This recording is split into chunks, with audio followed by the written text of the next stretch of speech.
La fameuse canicule est quand même l'occasion idéale pour s'élever contre l'infantilisation de notre peuple, puisque la ministre de la Santé, vous savez, cette femme en tout point remarquable, absolument étrangère à tous les intérêts pharmaceutiques, a cru bon de nous dire par voie de presse, avec reprise en boucle de ses propos dans le bandeau défilant du bas de l'écran, vous savez, qu'il convenait d'éviter de sortir aux heures chaudes, qu'il fallait veiller à boire et à fréquenter les endroits frais. Et cette femme, décidément très avisée et très courageuse, a cru bon d'ajouter qu'à peine 8% des urgences concernaient la canicule dans les hôpitaux, une précision par laquelle elle montrait qu'elle ne méritait, en tant que ministre, aucune des critiques qui ont accablé ses prédécesseurs. Mais madame, ne vous inquiétez pas, puisque c'est apparemment la seule chose qui vous importe, on ne songerait pas à vous imputer le nombre de décès par déshydratation. Non, en revanche, pour le reste, on vous reproche expressément de nous prendre pour des cons, parce que dire aux gens que quand il fait chaud, il faut aller dans les endroits frais, c'est quand même se moquer d'eux. C'est d'ailleurs un exercice auquel la puissance publique nous a habitués au fil des années.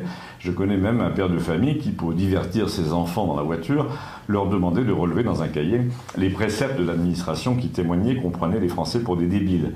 Eh bien, j'ai vu ce cahier, il était très amusant. Ça allait des panneaux lumineux sur les ponts d'autoroute qui disaient toutes les 2 heures la pause s'impose, à des préceptes plus grotesques comme je ralentis avant le péage.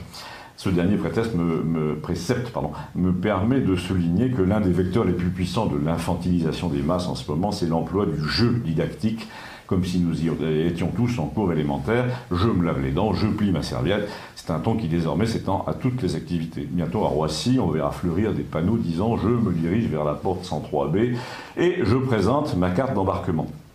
En tout cas, dans le cahier des enfants, je me souviens d'avoir lu « La ceinture devant derrière, j'adhère » ou « Papa, maman, ralentissez, on vous aime » ou bien « Un chantier, virgule, je lève le pied ». Mais le pire, comme le soulignait d'ailleurs l'un des petits garçons à qui j'en ai parlé, c'est que tout peu à peu se réduit à oui et à non.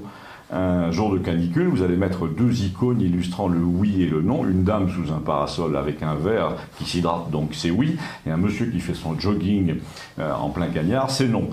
Quand on ne peut pas faire de dessin, quand il s'agit d'un slogan sur autoroute, comme la place est limitée, on a recours au signe égal, comme s'il y avait une automaticité dans le genre ceinture attachée égale vie préservée, ou alors vitesse égale danger, ce qui simplifie la réalité à un degré qui tient de l'abrutissement. D'ailleurs, vous êtes devenu tellement incapable aux yeux de la puissance publique, avec votre prétendu libre arbitre, votre prétendu jugement, votre prétendue liberté, que peu à peu on vous impose la voiture qui vous refuse les clés, celle qui sait ce qu'il faut faire à votre place, celle qui obéit à la loi dans votre dos, celle qui multiplie les assistances au parking, au freinage, à la conduite.